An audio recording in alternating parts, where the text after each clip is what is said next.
નમસ્કાર મિત્રો, હું નિકુંજ ગોડેશ્વર આપ સર્વ વિદ્યાર્થી મિત્રોનું એજ્યુસફર પરિવારમાં ખૂબ ખૂબ હાર્દિક સ્વાગત કરું છું. મિત્રો, આપણે આગળ એક આખો પ્રોજેક્ટ ભણ્યા હતા ભારતનું બંધારણ, અને એમાં આપણે ભારતના બંધારણ વિશે લગભગ 32 લેક્ચરમાં બધા જ અગત્યના મુદ્દાઓ આપણે કવર કરવાની કોશિશ કરી હતી. અને તમે એક્ઝામના પેપર જોયા હશે, કોમ્પિટિટિવ એક્ઝામના અલગ અલગ જે હમણાં ઘણી બધી લેવાની એના પેપર તમે જોયા હશે. તો એમાંથી આપણા જે વિડીયો લેક્ચર છે એમાંથી લગભગ બધા જ લેક્ચરમાંથી આપણા ક્વેશ્ચન પૂછાણા છે. કારણ કે અમે એજ્યુસફર ટીમ ભેગા મળીને એવો નિર્ણય કર્યો કે બધા જ અલગ અલગ જે મુદ્દાઓ ઉપરથી ક્વેશ્ચન પૂછાય છે એક્ઝામમાં, એ બધા જ મુદ્દાઓ આપણે વિડીયો લેક્ચર દ્વારા વિદ્યાર્થીને ભણાવી દઈએ. તો એવી જ રીતના અમે આજે એક બીજો પ્રોજેક્ટ લઈને આપની સમક્ષ આવીએ છીએ, અને એનું નામ છે ધ મોડર્ન ઇન્ડિયન હિસ્ટ્રી, આધુનિક ભારતનો ઇતિહાસ. મિત્રો, તમે કોઈ પણ કોમ્પિટિટિવ એક્ઝામના પેપર જોશો તો તમને અંદાજ આવી જશે કે જે આધુનિક ભારતનો ઇતિહાસ છે એમાંથી ક્વેશ્ચન પૂછાતા જ છે રેગ્યુલરલી. એટલા માટે અમે એક આ આખા આધુનિક ભારતનો જે ઇતિહાસ છે 1707માં જ્યારે ઔરંગઝેબનું અવસાન થયું ત્યાંથી લઈને 1947 સુધી જે ઘટનાઓ ઘટી એ આધુનિક ભારતના ઇતિહાસમાં આપણે ગણીએ છીએ. અને એમાં આપણે ઘણી બધી ઘટનાઓ વિશે આ વિડીયો લેક્ચરમાં વાત કરી છે. તો એમાં લગભગ 47 જેટલા વિડીયો લેક્ચર અમે આખી ટીમે ભેગા મળીને બનાવ્યા છે, અને બધા જ ટોપિક એમાં લગભગ મુદ્દાઓ કવર કરવાની અમે કોશિશ કરી છે. એમની થોડી હાઇલાઇટ હું તમને આ વિડીયો લેક્ચર મારફત આપી દઉં કે એમાં અમે કયા કયા મુદ્દાઓ ભણાવ્યા છે. તો એમાં સૌથી પહેલો લેક્ચર છે એ છે 18મી સદીમાં ભારત. તો 18મી સદીમાં જે ભારતનો જે સમાજ હતો, એમની જે રાજ્ય વ્યવસ્થા હતી, એમની અર્થવ્યવસ્થા હતી, અને એનું જે શાસન તંત્ર ચલાવવાની જે રીત હતી, એના વિશે આપણે પહેલા 5 લેક્ચરમાં વાત કરી છે. જ્યારે 1707માં ઔરંગઝેબનું અવસાન થઈ ગયું અને મુઘલ સામ્રાજ્ય જે ડિક્લાઇન થયું, નાશ થયું ધીમે ધીમે, એ ઘટના ત્યારથી લઈને ઔરંગઝેબના અવસાન સુધી 1707 થી લઈને 1947 સુધીની જે મેજર ઇવેન્ટ છે, જે મુખ્ય ઘટનાઓ છે, એ બધી જ ઘટનાઓ મેં આ વિડીયો લેક્ચરમાં આપને ભણાવવાની કોશિશ કરી છે. તો એમાં સૌથી પહેલો લેક્ચર હતો એ હતો હૈદરાબાદ, કર્ણાટક અને બંગાળ. તો આ ત્રણેયના જે નવાબો હતા, એમના કોણ કોણ નવાબ હતા, એમના શાસનતંત્રમાં કયા કયા પ્રમુખ ઘટનાઓ ઘટી હતી એના વિશે આપણે વાત કરી. ત્યાર પછી જે બીજો લેક્ચર હતો એમાં હતું અવધ, મૈસૂર અને કેરળ વિશે વાત કરી આપણે. તો અવધની સ્થાપના કઈ રીતના થઈ, એમના નવાબ કોણ હતા, ત્યારે શાસનતંત્ર કઈ રીતના ચાલતું હતું. પછી મૈસૂર, તો મૈસૂરમાં હૈદર અલી, ટીપુ સુલતાન, અને ત્યાર પછી આપણે કેરળ વિશે વાત કરી. તો એમનું શાસનતંત્ર કેવું હતું એ પણ આપણે આ વિડીયો લેક્ચરમાં વાત કરી. ત્યાર પછી રાજપૂત રાજ્ય, જાટ, બંગજ પઠાણ અને રૂહેલાઓ વિશે આપણે એક અલગથી લેક્ચરમાં બધી વાત કરી છે, એમના શાસનતંત્ર વિશે, એમના જે મુખ્ય પ્રમુખ નેતાઓ, જે રાજનેતાઓ હતા એમના વિશે. ત્યાર પછી શીખ રાજ્ય વિશે વાત કરી એક અલગ લેક્ચરમાં. ત્યાર પછી 5મા લેક્ચરમાં મરાઠા સામ્રાજ્યનો ઉદય. તો મરાઠા સામ્રાજ્યમાં જે આખું શિવાજીએ સ્થાપના કરી, ધીમે ધીમે એમણે સામ્રાજ્યનો વિસ્તાર કર્યો, અને ત્યાર પછી જે 8 એમને પ્રધાન બનાવ્યા, એમાં જે પેશવા હતા, જે મુખ્ય પ્રધાન તરીકે ઓળખાતા હતા, અને એમણે જે પેશવાઓ, ત્યાર પછી પેશવાઓનું રાજ આખું સ્થાપિત થઈ ગયું. ધીમે ધીમે એ શાસન તંત્રમાં પ્રમુખ વ્યક્તિ તરીકે આગળ આવી, અને ત્યાર પછી એ ખુદ રાજા તરીકે વર્તાવ કરવા માંડ્યા. તો એ આખા મરાઠા સામ્રાજ્યનો ઉદય કઈ રીતના થયો, એમાં કયા કયા પેશવાઓ આવી ગયા, બાલાજી વિશ્વનાથ, बाजीराव पेशवा, જે હમણાં મૂવી આવ્યું હતું ચિત્તે કી ચાલ બાજ કી નજર ઓર બાજીરાવ કી તલવાર પર કભી સંદેહ નહીં કરતે, આવા જે ડાયલોગ છે એ આપણા જે મરાઠા સામ્રાજ્ય છે એમાં જે બાજીરાવ થઈ ગયા. 40 વર્ષમાં એમણે ખૂબ મોટા આખું ભારતના ઘણા મોટા પ્રાંત ઉપર એમણે વિજય મેળવ્યા, એટલે એના ઉપરથી બાજીરાવ મસ્તાની હમણાં મૂવી આવ્યું તેમાં વાત કરી હતી. તો એ પણ આપણે આ વિડીયો લેક્ચરમાં ભણવાની કોશિશ કરી છે. ત્યાર પછી જે અંગ્રેજીનું સ્થાપન, ધીમે ધીમે શાસન સંપૂર્ણ ભારત ઉપર સપાતું ગયું, અને ત્યાર પછી એમણે આખા સંપૂર્ણ ભારત ઉપર અંગ્રેજ તલવાર ફરી વેળી એવું આપણે કહી શકીએ. તો એના જે શોષણની રીતિઓ હતી, જે આર્થિક રીતના ભારતીય સમાજનું જે શોષણ કરતા હતા અંગ્રેજો, એમના કારણે એનો વિરોધ ઉત્પન્ન થવા માંડ્યો અને રાષ્ટ્રવાદ ફેલાવા માંડ્યો સંપૂર્ણ ભારતમાં. તો શરૂઆતમાં જે વિદ્રોહ થયા, એટલે એનું નામ આપણે આપ્યું છે કે 1857 પહેલા થયેલા વિદ્રોહ. એમાં 3 પાર્ટ મેં બનાવ્યા છે. 1857 પહેલા થયેલા વિદ્રોહ પાર્ટ 1, પાર્ટ 2 અને પાર્ટ 3. આ ત્રણેય પાર્ટમાં આપણે જે મુખ્ય વિદ્રોહ થયા સંપૂર્ણ ભારતમાં અંગ્રેજ શાસનના વિરોધમાં એમના વિશે આપણે વાત કરી છે. ત્યાર પછી 1857નો વિદ્રોહ જે પ્રમુખ ક્રાંતિકારી ઘટના આપણે કહી શકીએ ભારતીય ઇતિહાસમાં, એ જે થયો 1857નો વિદ્રોહ, તો એમના પ્રમુખ નેતાઓ કોણ કોણ હતા, કયા પ્રાંતના કયા નેતા હતા. ફોર એક્ઝામ્પલ આપણે કહી શકીએ કે ઝાંસીની રાણી લક્ષ્મીબાઈ, તો એવી રીતના તાત્યા ટોપે, એવી જ રીતના નાના સાહેબ, આવા અલગ અલગ જે પ્રમુખ નેતાઓ હતા, મંગલ પાંડે પણ આપણે લઈ શકીએ, એમની પણ આપણે આ 1857નો વિદ્રોહ એમાં વાત કરી છે. પછી એમને કઈ રીતના અંગ્રેજોએ દબાવી દીધો, સંપૂર્ણ ભારતમાં વિદ્રોહ થયો પણ એને પછી દબાવમાં સફળ થયા, તો એના કારણો શું હતા એ પણ આપણે વાત કરી છે.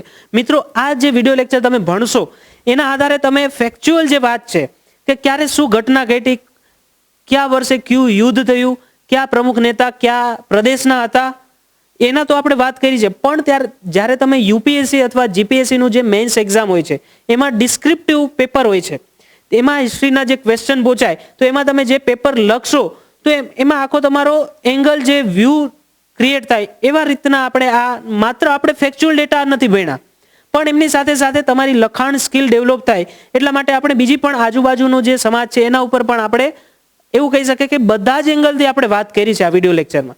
ત્યાર પછી 1857નો વિદ્રોહ પાર્ટ 1 અને પાર્ટ 2 આપણે ભણી ગયા. ત્યાર પછી ભારતમાં થયેલા સામાજિક સુધારો, તો 18મી સદીમાં જે ભારતીય સમાજ હતો, આપણે જાણીએ છીએ કે ઘણા બધા કુરિવાજો હતા. ફોર એક્ઝામ્પલ આપણે વાત કરીએ કે સતી પ્રથા હતી, ત્યાર પછી બાળકીને દૂધ પીતી કરતા હતા એ હતું, પછી પડદા પ્રથા છે. આ બધા જે કુરિવાજો હતા એ જમાનાના, એમાં જે સુધારા થયા, તો એ સુધારા કોણે કર્યા, કયા સમાજ સુધારકો ભારતીય સમાજમાં થઈ ગયા. ફોર એક્ઝામ્પલ આપણે લઈ શકીએ કે રાજા રામમોહન રાય, સ્વામી વિવેકાનંદ, રામકૃષ્ણ પરમહંસ, આવા અલગ અલગ જે ડોક્ટર સાહેબ, આવા અલગ અલગ જે સમાજ સુધારકો છે એમની પણ આપણે વાત કરી છે. ત્યાર પછી આપણે જે 13મો લેક્ચર છે ત્યારથી આપણે સમાજ સુધારક તરીકે પહેલો લેક્ચર આપણો આવશે રાજા રામમોહન રાય. એમણે જે સમાજ સુધારાની જે પ્રક્રિયા સંપૂર્ણ બંગાળમાં જે આખી જ્યોત જલાવી સુધારાની, એવું આપણે કહી શકીએ, તો એના વિશે આપણે વાત કરી. ત્યાર પછી 14મા લેક્ચરમાં આત્મારામ પાંડુરંગ એટલે કે પ્રાર્થના સમાજ અને યંગ બંગાળ આંદોલન વિશે વાત કરી. ત્યાર પછી 15મા લેક્ચરમાં આપણે ઈશ્વરચંદ્ર વિદ્યાસાગર, પરમહંસ મંડળીઓ અને બાલશાસ્ત્રી જાંબેકર, જે આ બધા જ નેતાઓ છે, જે સમાજ સુધારકો છે, એ મહારાષ્ટ્રમાં થઈ ગયા. તો મહારાષ્ટ્રમાં કઈ રીતના આખો સમાજ સુધારા થયો એના વિશે પણ આપણે 15મા લેક્ચરમાં વાત કરી છે મેં. ત્યાર પછી 16મા લેક્ચરમાં સત્યશોધક સમાજ, ગોપાલ હરિ દેશમુખ અને સોશિયલ સર્વિસ લીગની જે સ્થાપના થઈ, એમણે શું સમાજમાં સુધારા કરવાના પ્રયત્ન કર્યા, એમના શું મુખ્ય ઉદ્દેશ્ય હતા એ વિશે પણ આપણે વાત કરી. ત્યાર પછી 17મા લેક્ચરમાં રામકૃષ્ણ પરમહંસ અને સ્વામી વિવેકાનંદ, જે યુગ પુરુષ તરીકે ઓળખાય છે, અને 12 જાન્યુઆરી આપણે સૌ જાણીએ છીએ કે યુવા દિવસ તરીકે આપણે મનાવીએ છીએ, ભારત સરકારે યુવા દિવસ તરીકે એમને મનાવે છે. તો આ સ્વામી વિવેકાનંદ અને રામકૃષ્ણ પરમહંસ જે કોલકાતામાં એટલે કે પશ્ચિમ બંગાળમાં થઈ ગયા, તો એના વિશે પણ આપણે 17મા લેક્ચરમાં વાત કરી છે. ત્યાર પછી 18મા લેક્ચરમાં સમાજ સુધારક તરીકે સ્વામી દયાનંદ સરસ્વતી, સેવા સદન અને દેવ સમાજ વિશે વાત કરી. તો સ્વામી દયાનંદ સરસ્વતી આપણે સૌ જાણીએ છીએ કે આપણું ગુજરાત છે એમાં મોરબી જિલ્લો અને ત્યાં ટંકારા ગામ, ત્યાંથી એમણે એક આખું સમાજ સુધારા માટે વેદો તરફ પાછા વળો, જે આપણી જે વૈદિક સંસ્કૃતિ છે એમના તરફ એમણે જે આપણને જ્ઞાન કરાયું, અને એને જે એના વિચારો હતા, જે એમના ઉદ્દેશ્ય હતા સમાજ સુધારો કરવા માટેના, એની પણ આપણે આ વિડીયો લેક્ચરમાં વાત કરી. ત્યાર પછીનો મેં વિડીયો લેક્ચર બનાવ્યો છે એ છે 19મો લેક્ચર, સમાજ સુધારક તરીકે આત્મસન્માન આંદોલન, અરવીપુરમ આંદોલન, મંદિર પ્રવેશ આંદોલન અને ઇન્ડિયન સોશિયલ કોન્ફરન્સ. આ બધા જ લગભગ આપણે એમ કહી શકીએ કે સાઉથ ઇન્ડિયા, જે દક્ષિણ ભારત છે, ત્યાં આ સમાજ સુધારા માટેના આંદોલન થયા, તો એમની પણ આપણે આ વિડીયો લેક્ચરમાં વાત કરી દીધી છે મેં. ત્યાર પછી 20મો લેક્ચર, એમાં સમાજ સુધારક તરીકે અહેમદી આંદોલન, સર સૈયદ અહેમદ ખાન, જે મુસ્લિમ સમાજમાં સૌથી પ્રમુખ સમાજ સુધારક તરીકે ગણવામાં આવે છે, એમની પણ વાત કરી. અલીગઢ આંદોલન અને દેવબંધ સ્કૂલ, એમની પણ વાત કરી છે. તો મુસ્લિમ સમાજમાં જે સમાજ સુધારકો થઈ ગયા એમાં સૌથી પહેલા આપણે લઈ શકીએ કે સર સૈયદ અહેમદ ખાન, એમની પણ આપણે વાત કરી છે. પછી અહેમદી આંદોલન, અલીગઢ આંદોલન જે થયું, અલીગઢ મુસ્લિમ યુનિવર્સિટીની સ્થાપના થઈ અને ત્યાંથી મુસ્લિમ સમાજને સુધારવા માટેના જે પ્રયત્નો થયા એમની પણ આપણે વાત કરી. ત્યાર પછી દેવબંધ સ્કૂલ વિશે પણ આપણે વાત કરી છે 20મા લેક્ચરમાં. પછી 21મા લેક્ચરમાં મેં પારસી સુધાર આંદોલન જે થયા એમાં એની પણ વાત કરી. પછી શીખ સુધાર આંદોલન, થિયોસોફિકલ આંદોલન જે થયું એમની પણ મેં 21મા લેક્ચરમાં વાત કરી દીધી છે. પછી 22મો જે લેક્ચર મેં બનાવ્યો એમાં આધુનિક રાષ્ટ્રવાદના ઉદયના કારણો, કે એવી પરિસ્થિતિ શું કામ નિર્માણ થઈ કે રાષ્ટ્રવાદ સંપૂર્ણ ભારતમાં ફેલાવા લાગ્યો, તો એમની પણ મેં આ વિડીયો લેક્ચરમાં વાત કરી દીધી છે. ત્યાર પછી 23મા લેક્ચરમાં ભારતીય સમાજ ઉપર સુધારાઓનો પ્રભાવ, તો આ જે સમાજ સુધારકો થઈ ગયા એમના કારણે જે ભારતીય સમાજ છે એમાં કેટલો સુધારો થયો, એમની વૈચારિક દ્રષ્ટિએ કેટલી ઉન્નતિ થઈ, એ સર્વ એંગલથી આપણે આ વિડીયો લેક્ચરમાં મેં વાત કરી છે. ત્યાર પછી 24મા લેક્ચરમાં કોંગ્રેસની સ્થાપના પહેલાની રાજકીય સંસ્થાઓ, તો એમાંથી પણ ઘણા ક્વેશ્ચન પૂછાઈ શકે, તો બધી જેટલી રાજકીય સંસ્થાઓ હતી એ બધાની વાત મેં આ 24મા લેક્ચરમાં કરી દીધી છે. ત્યાર પછી 25મા લેક્ચરમાં કોંગ્રેસની સ્થાપના અને તેના કાર્યો, એવો મેં એક વિડીયો લેક્ચર બનાવ્યો અને એમાં કોંગ્રેસની સ્થાપના કઈ રીતના થઈ, ડોક્ટર A.O. વ્યુમ કોણ હતા, પછી કોંગ્રેસનું પહેલું અધિવેશન ક્યાં ભરાણું, 1885માં સ્થાપના થઈ, ત્યાર પછી બીજું અધિવેશન ક્યાં ભરાણું, એમના અધ્યક્ષ કોણ હતા, આ બધી જ વાત મેં આ વિડીયો લેક્ચરમાં કરી દીધી છે. ત્યાર પછી પ્રારંભિક ઉદારવાદીનો કાર્યો, એવો 26મો મેં લેક્ચર બનાવ્યો છે અને એમાં જે શરૂઆતના જે કોંગ્રેસના નેતાઓ હતા જે ઉદારવાદી નીતિમાં માનતા હતા, તો એમની પણ આપણે આ વિડીયો લેક્ચરમાં એમની કેવી વિચારસરણી હતી એ વિશે પણ વાત કરી.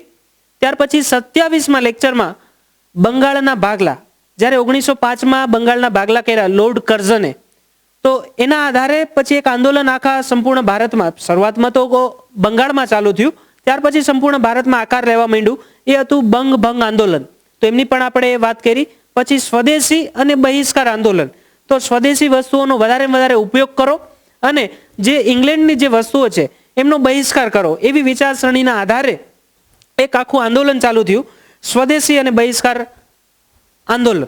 તો એમની પણ મેં આ 27મા લેક્ચરમાં બંગાળના ભાગલા, ભંગ આંદોલન, સ્વદેશી અને બહિષ્કાર આંદોલન, આ મુદ્દાઓ વિશે મેં સવિસ્તર વાત કરેલી છે. ત્યાર પછી 28મા લેક્ચરમાં ઉગ્ર રાષ્ટ્રવાદીઓ અને તેના કાર્યો, તો ઉગ્ર રાષ્ટ્રવાદ ધીમે ધીમે ફેલાવા માંડ્યો. જે યુવાનો હતા, જે યુવાન નેતાઓ હતા, એમને એવું લાગતું હતું કે ધીમે ધીમે આવી રીતના માંગણીઓ કરવાથી કે અંગ્રેજ સરકાર સામે પત્રો લખવાથી કે એમ આપણને કોઈ ફાયદો નહીં થાય, આપણે તરત ઇન્સ્ટન્ટ આપણે આઝાદી જોઈએ છે, તો આપણે કેવા કાર્યક્રમ ચલાવવા જોઈએ, એવી વિચારસરણીમાં જે માનતા હતા ઉગ્ર રાષ્ટ્રવાદમાં, એમની પણ આપણે 28મા લેક્ચરમાં મેં સવિસ્તર વાત કરી દીધી છે.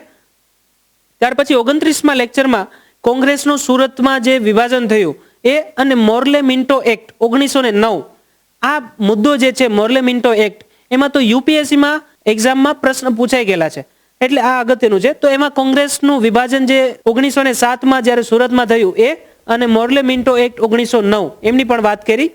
ત્યાર પછી 30મા લેક્ચરમાં ભારતમાં ક્રાંતિકારી આતંકવાદની જે ઘટનાઓ ઘટી, ક્યાં ક્રાંતિકારીઓએ કઈ ફોર એક્ઝામ્પલ આપણે એમ કહી શકીએ કે એક ટ્રેનની લૂંટ કરી, અથવા ધારાસભામાં બોમ્બ ફેંકવામાં આવ્યો, પછી કિંગ્સફોર્ડ જે જજ હતા એમની હત્યા કરવામાં આવી, તો આ જે ક્રાંતિકારી ઘટનાઓ ઘટી હતી સંપૂર્ણ ભારતમાં, એમની પણ મેં વાત કરી છે 30મા લેક્ચરમાં. ત્યાર પછી 31મા લેક્ચરમાં ગદર આંદોલન, યુરોપમાં ક્રાંતિકારી ગતિવિધિઓ અને સિંગાપોરમાં વિદ્રોહ, તો આ ભારતીય જે સ્વતંત્રતા આંદોલન હતું એને રિલેટેડ જે વિદેશમાં જે પ્રવૃત્તિઓ થઈ એમની પણ આપણે આ વિડીયો લેક્ચરમાં વાત કરી દીધી છે. ત્યાર પછી 32મા લેક્ચરમાં હોમ રૂલ લીગ, લખનૌ અધિવેશન 1916 અને લખનૌ સમજૂતી, કોંગ્રેસ અને મુસ્લિમ લીગ જે છે એમના વચ્ચે જે સમજૂતી થઈ એમનો ફરી પાછો મેળાપ થયો, અને એમના બંને વચ્ચે જે સમજૂતી થઈ કોંગ્રેસ અને મુસ્લિમ લીગ, તો એમની 1916માં જે લખનૌમાં અધિવેશન ભરાણું, તો એમના વિશે પણ આપણે ડીપમાં વાત આ વિડીયો લેક્ચરમાં કરી છે. ત્યાર પછી 33મા લેક્ચરમાં મોન્ટેગ્યુ ચેમફોર્ડ સુધારો 1919, અને એ જ અરસામાં એક પ્રમુખ ઘટના જે ઘટી, જે રોલેક્ટ એક્ટ પાસ કરવામાં આવ્યો સર સિડની રોલેક્ટની અધ્યક્ષતામાં, એમની પણ આપણે આ 33મા લેક્ચરમાં વાત કરી. ત્યાર પછી 34મા લેક્ચરમાં મહાત્મા ગાંધી અને તેના દક્ષિણ આફ્રિકામાં કાર્યો, તો મહાત્મા ગાંધી દક્ષિણ આફ્રિકા ગયા કેસ લડવા, ત્યાર પછી એમણે ત્યાં જે સત્યાગ્રહ આખી ટેકનિકનો વિકાસ કર્યો દક્ષિણ આફ્રિકામાં, અને ત્યાં એમણે શરૂઆત કરી સત્યાગ્રહનો, અને જે દક્ષિણ આફ્રિકાની જે ગોરી સરકાર હતી એમના વિરોધ કરીને ત્યાં એ જીત મેળવી. એક આખું જે ઉપકરણ આપણે કહી શકીએ કે આખી ટેકનિકનો વિકાસ કર્યો, ત્યાં એમણે ઉપયોગ કર્યો, તો ત્યાં એમને જે દક્ષિણ આફ્રિકામાં કાર્યો કર્યા એની સવિસ્તાર વાત આપણે 34મા લેક્ચરમાં કરી. ત્યાર પછી 35મા લેક્ચરમાં ગાંધીજીનું ભારતમાં આગમન 1915 ચંપારણ સત્યાગ્રહ, અમદાવાદમાં જે મિલ હડતાલ કરી એમાં જે ગાંધીજીએ ટેકો આપ્યો તો એમની આખી સવિસ્તર વાત કરી, અને ખેડામાં જે સત્યાગ્રહ ગાંધીજીએ કર્યો એમની પણ વાત કરી. તો આપણે સૌ જાણીએ છીએ કે ગાંધીજી 9 જાન્યુઆરી 1915 ભારતમાં આવ્યા તો એના ઉપલક્ષમાં આપણે પ્રવાસી ભારતીય દિવસનું પણ આયોજન કરીએ છીએ. તો અમારી એજ્યુ સફર ટીમમાં જે કરંટ અફેર્સ અમે ચલાવીએ છીએ એમાં જીકે સમીક્ષામાં અમે આમની વાત કરી છે. તો આ રીતના અમે ગાંધીજીનું ભારતમાં આગમન, ચંપારણ સત્યાગ્રહ, અમદાવાદની મિલ હડતાલ અને ખેડા સત્યાગ્રહ એક 35માં વિડીયો લેક્ચરમાં બધા જ મુદ્દાઓ અમે કવર કરવાની કોશિશ કરી છે. ત્યાર પછી 36માં લેક્ચરમાં જલિયાવાલા બાગ હત્યાકાંડ, ખિલાફત આંદોલન અને અસહકારનું આંદોલન એમના વિશે વાત કરી. ત્યાર પછી 37માં લેક્ચરમાં કાકોરી કાંડ, સાંડર્સ હત્યાકાંડ અને ચટગાંવ શસ્ત્રાગારની લૂંટ. તો માસ્ટર સૂર્યસેન હતા એમને આગેવાનીમાં જે આ શસ્ત્રાગાર આખું લૂંટવામાં આવ્યું, જે શસ્ત્રનો અડ્ડો હતો અંગ્રેજ સરકારનો, એમને લૂંટ કરવામાં આવી. પછી સાંડર્સ નામના જે અંગ્રેજ અધિકારી હતા એમની હત્યા કરવામાં આવી, અને કાકોરી પાસે એક આખી અંગ્રેજ ખજાનો લઈ જતી ટ્રેનને લૂંટી લીધી. તો એ એક આખો કાંડ થયો. તો એમના વિશે પણ આપણે 37માં લેક્ચરમાં વાત કરી છે. 38માં લેક્ચરમાં સાયમન કમિશન જ્યારે ભારતમાં આવ્યું અને જે મોતીલાલ નહેરુ હતા એમણે જે નહેરુ રિપોર્ટ તરીકે ઓળખાય છે, એમણે એક રિપોર્ટ આપ્યો જે નહેરુ રિપોર્ટ તરીકે ઓળખાય છે, એમની પણ આપણે 38માં લેક્ચરમાં વાત કરી છે. ત્યાર પછી 39માં લેક્ચરમાં સવિનય કાનૂન ભંગની લડત અને દાંડી કૂચ આ બંને મુદ્દાઓ વિશે વાત કરી. 40માં લેક્ચરમાં ગાંધીજી અને લોર્ડ ઇરવિન જે હતા એમની વચ્ચે એક સમજૂતી થઈ હતી. તો એ સમજૂતીમાં શું શું એમણે કરાર કર્યા એમના વિશે પણ મેં વાત કરી દીધી છે.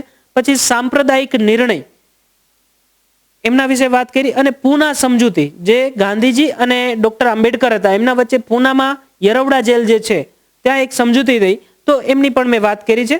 પછી 41મો જે મેં વિડીયો લેક્ચર બનાવ્યો એમાં પાકિસ્તાનનો જે પ્રસ્તાવ રાખવામાં આવ્યો એ, પછી ઓગસ્ટમાં જે એક પ્રસ્તાવ પ્રસ્તુત કરવામાં આવ્યો એ, અને વ્યક્તિગત સત્યાગ્રહ જે ચાલુ થયો ભારતમાં.